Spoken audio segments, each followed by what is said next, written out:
শ্রী শ্রী যশোমাধব মন্দির ধামরাই উপজেলার কায়েতপাড়া এলাকায় অবস্থিত একটি কয়েক শতাব্দী প্রাচীন মন্দির ও গুরুত্বপূর্ণ প্রত্নতাত্ত্বিক স্থাপত্য।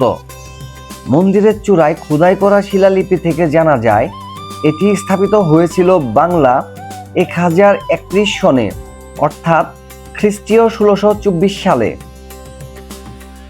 পরবর্তীতে 1924 খ্রিস্টাব্দে তৎকালীন দানবীর রণদা প্রসাদ সাহা এই ঐতিহ্যবাহী মন্দিরটির পুনঃসংস্কার করেন।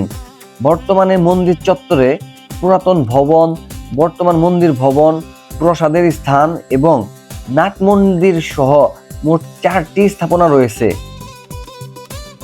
ধামরাইয়ের বিখ্যাত রথযাত্রা আয়োজন এই শ্রী শ্রী যশোমাধব মন্দিরকে কেন্দ্র করেই গড়ে উঠেছে। কায়েতপাড়া এলাকার প্রত্নতাত্ত্বিক স্থাপত্য নিয়ে আমাদের আজকের পর্বে থাকছে এই ঐতিহাসিক যশোমাধব মন্দির। লোককথা ও ইতিহাস অনুযায়ী যশোপাল রাজা একদা হাতির পিঠে চড়ে ধামরাই সংলগ্ন একটি গ্রাম পরিদর্শনে যান।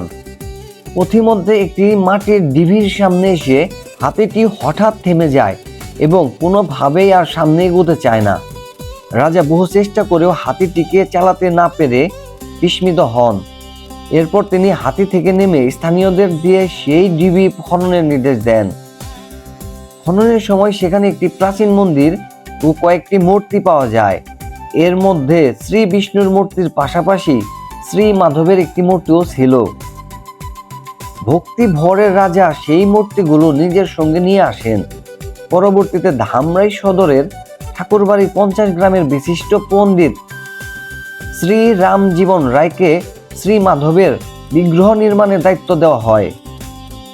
রাজা যশোপালের নামের সঙ্গে শ্রী মাধবের নাম যুক্ত হয়ে তখন থেকেই বিগ্রহের নাম হয় শ্রী শ্রী যশোমাধব।